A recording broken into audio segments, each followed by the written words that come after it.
cada dia, para estar capacitando a igreja, para que o reino de Deus cresça de forma estruturada, na base que é Cristo, autor e consumador da nossa fé. Então, esse é o nosso anúncio, nós vamos dar prosseguimento. Obrigado, gente. E aí, este mês é o mês do Setembro Amarelo. Para quem não sabe o que é o Setembro Amarelo, o Setembro Amarelo é o mês que a Sociedade de Psiquiatria, toda parte da questão do estudo da psique, trabalha a prevenção do suicídio. É um assunto que é tabu no mundo todo, não se fala muito, mas precisamos falar sobre o assunto. E essa semana eu lembrava de um filme que eu vi na época que eu estava fazendo psicanálise, que é um filme que o nome do filme diz: Precisamos Falar sobre Kevin. É um rapaz problemático, uma família problemática, que vai dar origem a um dos grandes acontecimentos nos Estados Unidos, que é o massacre de Columbine, se eu não me engano o nome, aonde um rapaz ele mata várias pessoas na escola. E aí traz mais ou menos a história dele, do Kevin, que comete nessa ação contra os estudantes ali da escola dele, e tudo para atingir e para ferir a sua mãe. Porque a sua gestação foi uma gestação problemática, a sua criação foi uma criação problemática, e a família nunca parou para conversar sobre Kevin.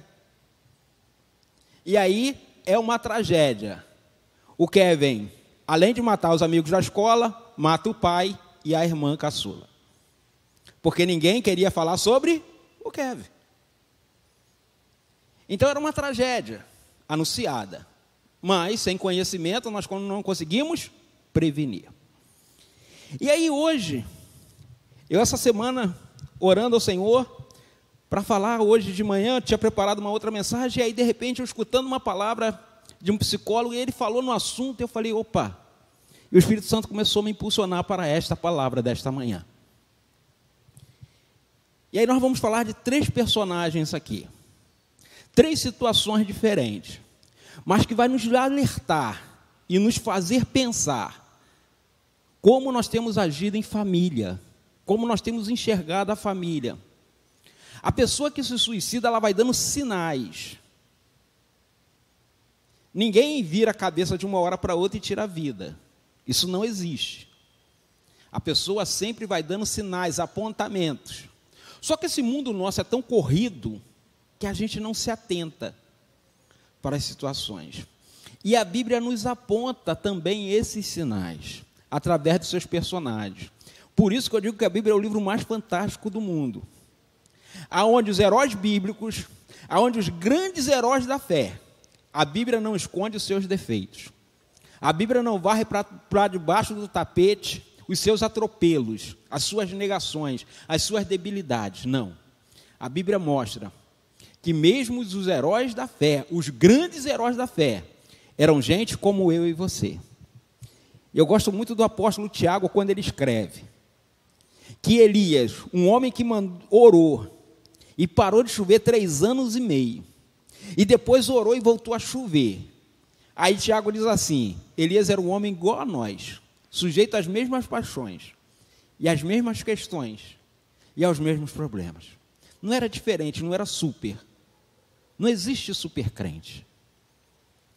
Simplesmente, vivemos num mundo aonde as fragilidades do ser humano podem nos alcançar, as adversidades podem nos alcançar, mas nós temos um Deus que está no controle de todas as coisas. Então eu queria que você nesta manhã fechasse seus olhos e orasse junto comigo, e pedisse ao Espírito Santo de Deus que te conduzisse a toda a verdade nesta manhã, a tudo aquilo que Ele quer nos revelar neste dia, a tudo aquilo que Ele quer nos falar, a tudo aquilo que Ele quer nos ensinar nesta manhã, porque foi para isso que o Espírito Santo de Deus veio ao mundo. Como Jesus falou, Ele vai vir, vai ser enviado para nos lembrar de tudo aquilo que o Senhor Jesus nos falou, e nos ensinar tudo aquilo que o Senhor nos falou, e nos aprimorar, abrir a nossa mente, o nosso entendimento, para termos compreensão da palavra do Senhor. Senhor, nesta manhã nós chegamos até aqui, porque o Senhor nos atraiu através do Teu Espírito Santo neste lugar, para ouvirmos a Tua palavra e aprendermos do Senhor, porque a Tua palavra ela é boa, perfeita e agradável. Nesta manhã nos conduz a toda a verdade e revela o oculto escondido aos nossos corações, para que possamos sair daqui aprendendo tudo aquilo que o Senhor quer nos ensinar nesse dia. Nós te agradecemos no poderoso nome de Jesus. Amém e amém, meu Pai. Então, Setembro Amarelo, ele é uma data que está instituída aqui no Brasil desde 2015, mas ela começou lá em 2003. A Organização Mundial da Saúde colocou este dia em homenagem a um menino chamado Mike Enner, de 17 anos, que cometeu suicídio. E ele tinha um Mustang 68 amarelo. E aí é uma das origens que dá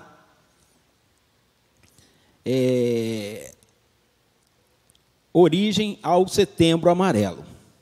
E aí, como eu falei, nós vamos falar de 3 personagens. O primeiro personagem que nós vamos falar é o profeta Elias.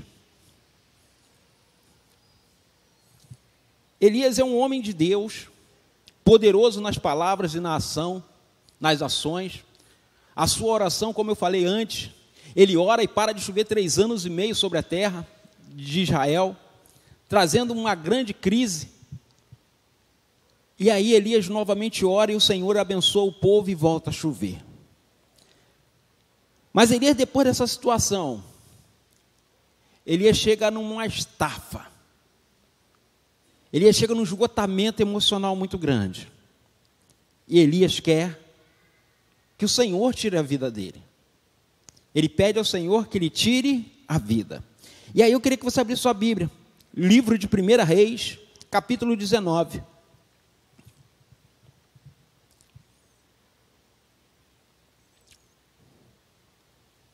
Elias, ali está no capítulo 19, versículo 3. 1 Reis, 19, 3.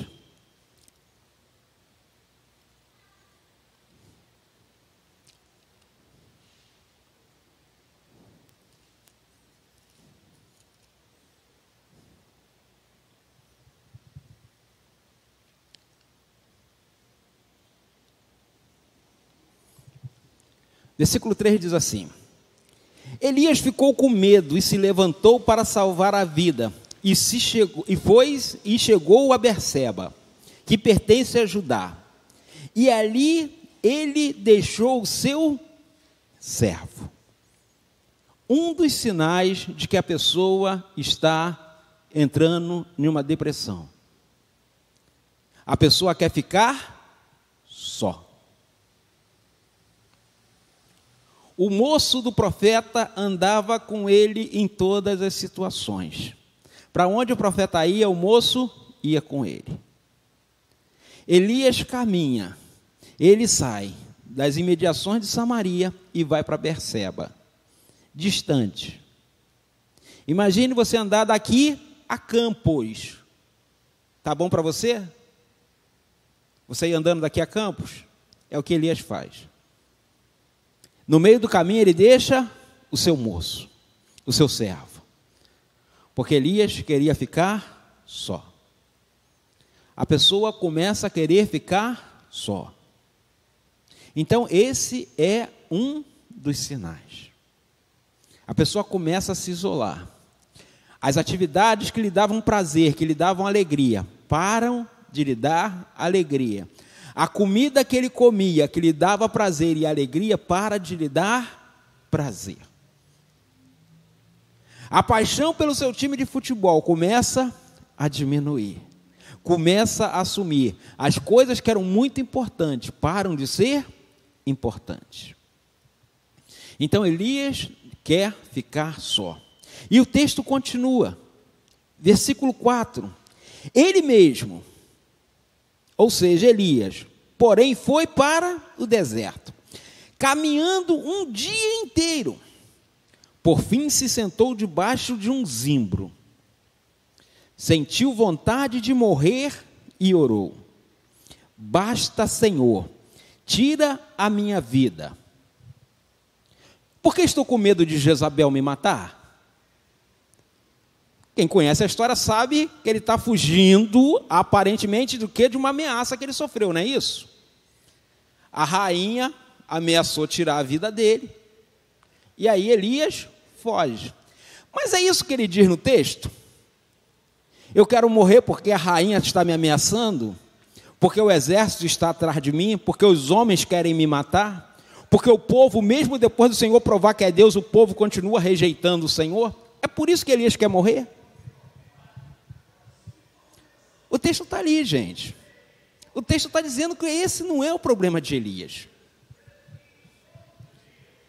O que parece que é o problema, que Elias quer que a sua vida seja tirada, ele não quer não, ele quer que o Senhor faça isso. Ele quer que o Senhor tire a vida dele. Mas o que a Bíblia aponta como a causa, não é a causa que Elias apresenta. Elias não fala, não, eu estou com medo, eu estou sendo perseguido, estão querendo me matar, é por isso que eu quero que o Senhor tire minha vida. Não, ele vai dizer isso lá depois. Aqui, na situação, aonde, como a gente fala em psicanálise, a censura diminuiu, depois que ele vai conversar com o Senhor, que o Senhor vem conversar com ele, ele vai falar, não, Senhor, só eu fiquei fiel, só eu fiquei aqui na posição do Senhor, só eu continuei fiel à tua palavra, as pessoas te abandonaram. Ali ele está elaborando um discurso. Aqui não, aqui ele está falando a verdade. No discurso ele está justificando a ação dele, aqui ele está falando a verdade. Ele não fala que está com medo de Jezabel, ele não fala que ficou fiel ao Senhor e todo mundo se desviou, não. Ele fala a causa por que ele quer que tire a vida dele. O problema é muito maior do que aparenta. Elias está com uma autoimagem totalmente distorcida. Ele não consegue entender o que o Senhor tem para ele. Coloca o texto aí para mim, por favor. E aí, você vai ver junto comigo o que ele está pensando. Que o problema de Elias é muito mais profundo do que o texto nos apresenta. Mas está aqui. A Bíblia está falando com a gente que não consegue entender. O texto diz assim: sentou-se debaixo de um zimbro e sentiu vontade de morrer. E orou ao Senhor. Ele não vai tirar a vida dele, mas ele ora ao Senhor. Basta, chega, tira a minha vida, porque não sou melhor do que os meus. Aí é a causa. Alguém sabe quem são os pais de Elias? Alguém sabe? Alguém já leu na Bíblia os pais de Elias? Não. A Bíblia conta quem são os pais de Eliseu, quem são os pais de Isaías, de Jeremias, de Ezequiel. Todos os profetas que escreveram, a Bíblia diz quem são os pais dele. De Elias, não. Mas, pastor, por quê? Elias também queria saber. A família de Elias, provavelmente, a cidade que Elias nasceu, nem no mapa de Israel ela aparece. Se tem uma ideia de onde ficava, mas nem no mapa ela aparece. Sabe o que isso quer dizer? Elias veio de lugar nenhum. Ele era filho do seu Zé Ninguém, com a dona Maria coisa nenhuma. Esse era Elias. Um ser sem significância nenhuma na sociedade, até que o Senhor o chamou para ser profeta dele.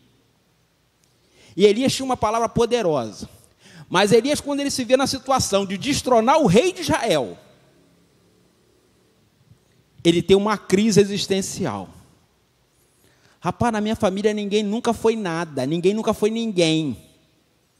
Todos são insignificantes. Como é que eu vou destronar o rei de Israel? Ele entra em crise. E aí ele fala, basta, Senhor, não sou melhor do que os meus pais. Eu também quero continuar sendo insignificante. Ele estava com um complexo de inferioridade. Ele não conseguia se ver naquela situação e ele vai entrar em crise. Mas é isso que o Senhor faz conosco. O Senhor nos tira de lugar nenhum para nos colocar como líderes, para colocar como servos, para colocar como discípulo, para colocarmos como filho deles. Nós não somos ninguém nessa sociedade. A sociedade não nos reconhece como ninguém, mas o Senhor nos chamou para sermos filhos, e filhos amados, desejados do Deus Todo-Poderoso. Olha só a honra e o privilégio que nós temos. E aí muitas das vezes nós não conseguimos nos colocar neste lugar que o Senhor Cristo já nos colocou. Quando entregou a vida dele na cruz, o Senhor nos deu direito e uma herança de sermos feitos filhos de Deus. E muitas das vezes nós estamos como Elias. A história da nossa vida nos faz nos afastar do Senhor. Quando o Senhor começa a revelar para ele o plano que ele tem para nós, aí a gente começa a fugir, a gente começa a se esconder, a gente começa a caminhar um dia inteiro para tentar fugir da presença do Senhor. A gente entra numa caverna para tentar se esconder da presença do Senhor, mas o Senhor continua nos chamando. E Elias, ele estava numa crise, mas Deus não desistiu de Elias. Deus continuou procurando Elias. Elias estava fugindo de si mesmo, Elias estava fugindo da sua história, Elias não estava com medo de Jezabel e das suas ameaças, Elias estava com medo de quebrar um pacto familiar, de que ninguém na família foi coisa alguma, de que ninguém na família conseguiu sucesso, de que ninguém conseguiu entrar na faculdade e se formar. Elias está olhando para a sua história e está dizendo: o que eu estou fazendo? Não, Deus nos chamou para um tempo de grandes oportunidades, um tempo de nós fluirmos na presença dEle e de desfrutarmos o melhor desta terra. Mas muitas das vezes nós vamos começar a olhar para trás e dizer: ah, pastor, tudo que eu fiz na minha vida deu errado, eu abri negócios, eu abri firma, eu abri loja, quebrei em todas as situações. Não olhe para o seu passado, olhe para frente. O novo de Deus chegou na sua vida. O melhor de Deus é agora, o melhor de Deus é nesse tempo, porque Deus nos chama para um novo entendimento. O tema da nossa palavra hoje, eu acabei não falando, é vivendo pela fé, para vivermos um tempo de restauração. E era o que Deus queria fazer na vida de Elias, mas a história de vida de Elias o impedia de viver esse tempo de restauração. Então Elias estava num conflito. E quantos de nós estamos num conflito? E quantos de nós estamos muitas das vezes desesperançosos? Porque a crise ela vem, ela acontece o tempo todo. Se você pegar Abraão, passou por tempo de crise, passou por tempo de fome, por tempo de seca. Isaac passou por tempo de seca, de fome. Jacó passou por tempo de seca e de fome. Passar por crise não é novidade, a Bíblia aponta que desde o começo se tem crises. Mas Deus nos chama para um novo tempo. O tempo da abundância de Deus é agora. É esse tempo que o Senhor está nos revelando aquilo que Ele quer fazer. E eu e você precisamos entender que o melhor de Deus é hoje, que o melhor de Deus é agora. E aí você conhece a história de Elias. E o Senhor vai falar com Elias: você precisa entender que eu te chamei para algo maior do que você, para algo superior a você. E Elias, infelizmente, ele para no meio do caminho, e o Senhor precisa chamar um substituto para dar continuidade à obra que Elias parou no meio. E nós não podemos parar a obra no meio. Por isso que o profeta Abacuque diz: Senhor, nos aviva no meio dos anos, porque no meio da trajetória, no meio da ponte, você pode pensar em voltar para trás, porque você sabe o que tem, mas nós não podemos voltar, nós só temos que avançar. Nós estamos como os discípulos no barco, nós temos uma missão: chegar do outro lado. O vento vai bater forte, a tempestade vai surgir, mas nós temos um lugar para chegar, que é do outro lado. Nós temos uma Canaã celestial para conquistar, e não podemos ficar parados no meio do caminho. Então Elias não estava com medo de Jezabel, ele não estava com medo das ameaças, ele estava com medo de desfrutar do melhor de Deus para a vida dele. E muitas das vezes nós estamos nessa situação. Precisamos viver por fé para vivermos esse tempo de restauração, para vivermos um novo tempo das nossas vidas. Então desperta para o que o Senhor tem falado com você nesse tempo. Este é o tempo de Deus superabundar em nossas vidas. Então, querido, nesse tempo, entenda, Deus te chamou para grandes propósitos, para grandes conquistas.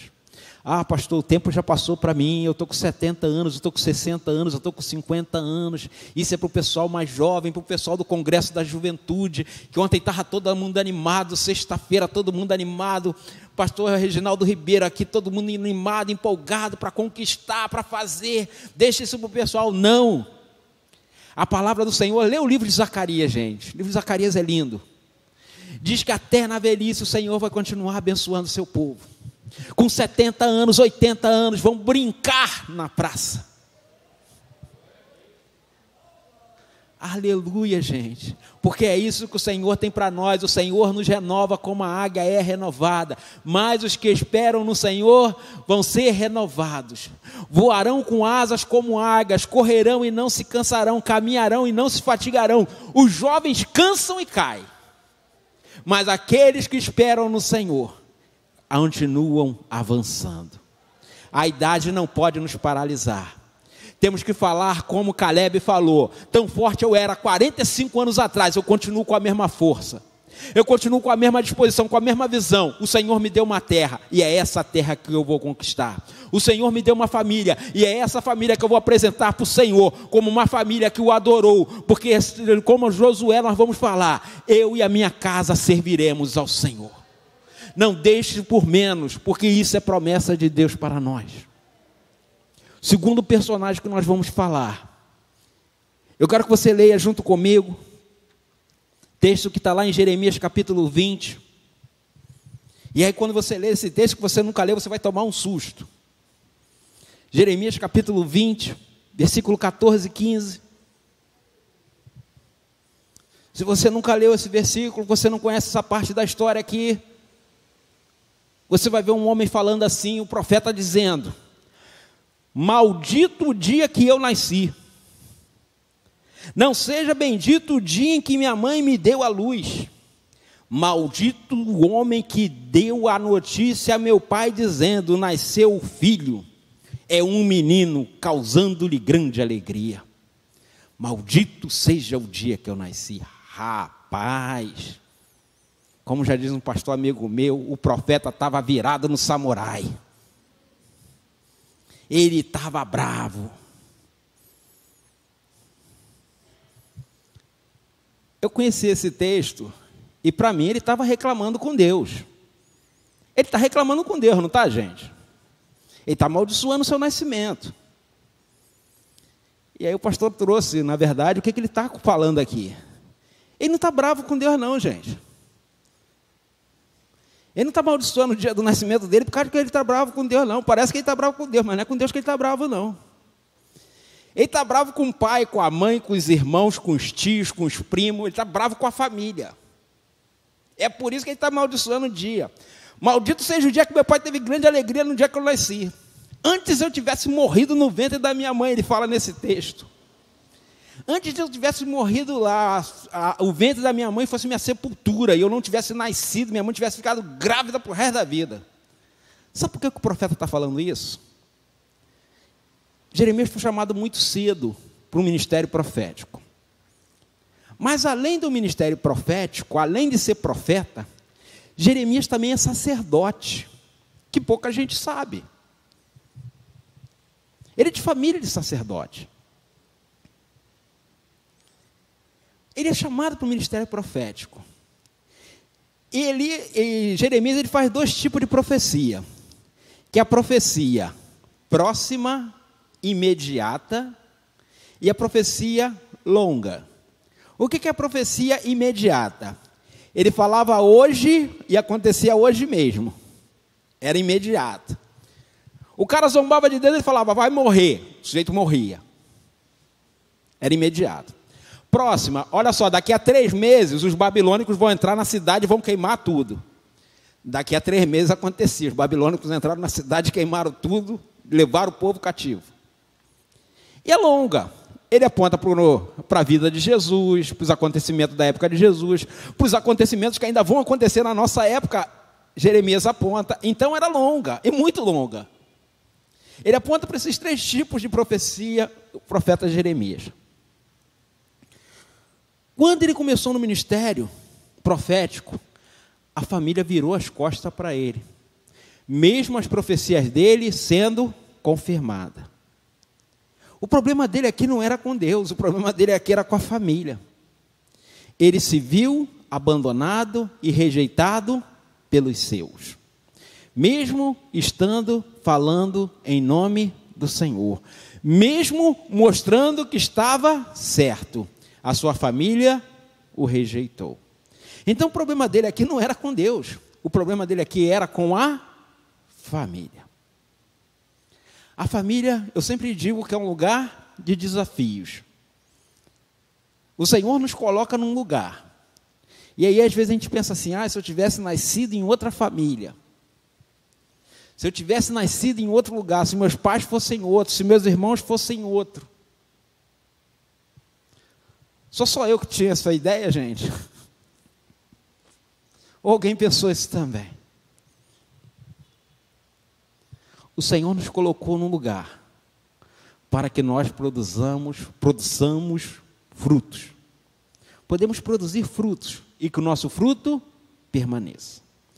A minha família não é a melhor família do mundo, e nunca foi. Mas foi ali que o Senhor me colocou, para abençoar as pessoas que me cercam. E aí, uma vez eu falando com o Senhor, que o meu pai não era um pai tão bom. Aí o Espírito Santo me perguntou, e você era um bom filho? Aí a casa caiu. Porque você apontar para o outro e dizer que o outro não é bom, é muito fácil. Mas aí a pergunta, você era um bom filho? Você era o melhor dos filhos para exigir que seus pais fossem os melhores dos pais? Você é o melhor dos irmãos para dizer que seus irmãos precisam ser melhores? A primeira coisa que a gente precisa fazer é se conhecer, as nossas limitações, as nossas debilidades, as nossas fragilidades, as nossas fraquezas. Então o profeta aqui, ele está, na verdade, angustiado, porque a estrutura familiar dele estava desmoronando. Havia desmoronado. Ele estava desesperançoso. Mas ele fala que a esperança dele é o Senhor. A família aqui da terra pode fracassar com você. A igreja pode fracassar com você. Mas o nosso Deus não. Porque Ele é fiel em todo o tempo. O Senhor é bom em todo o tempo. Em todo o tempo o Senhor é bom. Não muda a característica básica dele, os atributos dele. O Senhor é bom. Então o profeta aqui, ele está lutando contra si mesmo. Ele não consegue lidar com a situação. Ele não blasfemava contra Deus, mas ele estava, na verdade, diante de Deus, dizendo: Senhor, todos me abandonaram, menos o Senhor. E isso bastava para Jeremias. E isso basta para nós. O mundo pode nos rejeitar. A família pode nos rejeitar. Mas o Senhor nos acolheu. O Senhor nos abraçou. E o Senhor nos abraça a cada dia e nos conduz em perfeição. Então, querido, querida, saiba, você é amado e amada pelo Senhor. Não importa o que aconteceu na sua estrutura familiar, como na estrutura de Jeremias, o Senhor o amava, o Senhor o escolheu, o Senhor trouxe Jeremias para o seu lado, para conduzi-lo, e hoje nós estamos aqui falando dele, desse registro que ele deixou, para entendermos que todas as dificuldades nós podemos passar, mas o Senhor continua no controle de todas as coisas. E para terminarmos aqui o terceiro personagem que nós vamos te falar, eu quero que você leia junto comigo lá em Jó. Jó capítulo 1, versículo 2 e 3. Coloca para mim, por favor.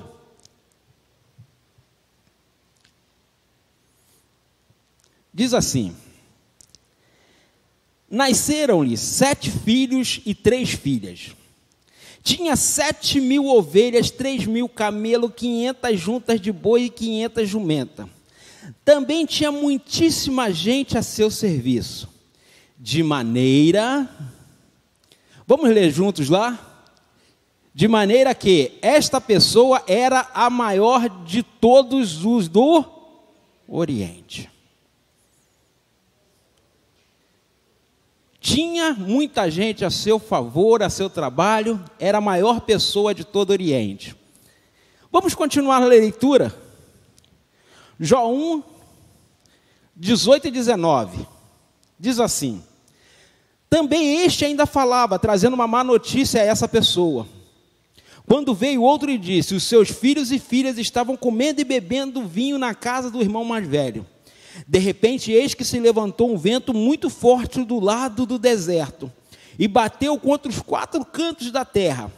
Ela caiu sobre os jovens, e eles morreram. Só eu consegui escapar para trazer a notícia.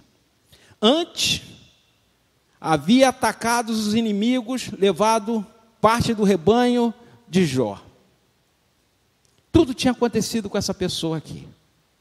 Todas as tragédias. Agora perde os 10 filhos.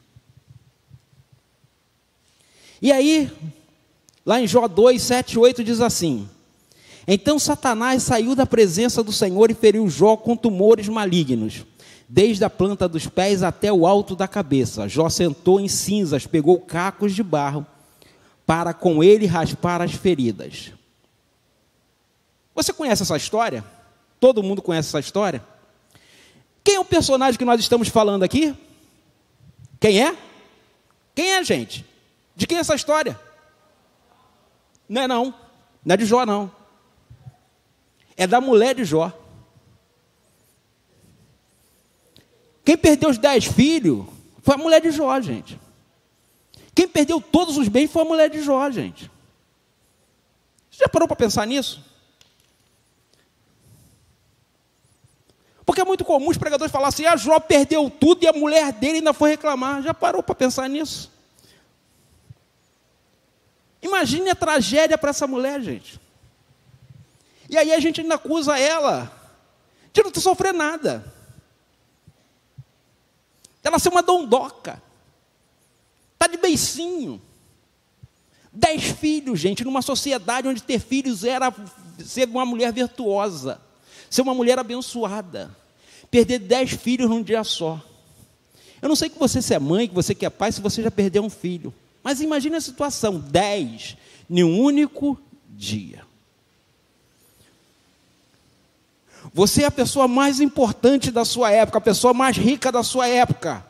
De um dia para o outro você perde tudo. Imagine a situação dessa mulher. Você já parou para pensar? Você já parou para analisar essa situação? Se coloca no lugar do outro, seja empático. E aí, você lembra o que Deus diz, fala sobre Jó, no começo do texto? Jó é um homem íntegro, reto e se desvia do mal. Olha o marido que essa mulher tinha. E aí ela vê o seu marido, enfermo, com doenças da cabeça até os pés.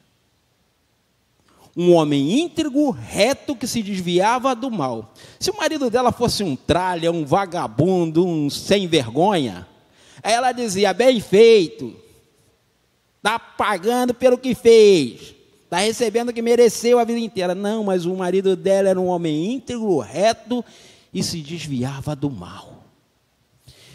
Imagine o coração dessa mulher. Imagine a situação dessa mulher perdendo tudo que tinha de bens materiais, perdendo seus filhos e vendo seu marido nessa situação. Por muito menos a gente abandona o Senhor. O Senhor não me deu uma casa própria, vou sair da igreja. O Senhor não me deu aquela promoção no trabalho, vou sair da igreja.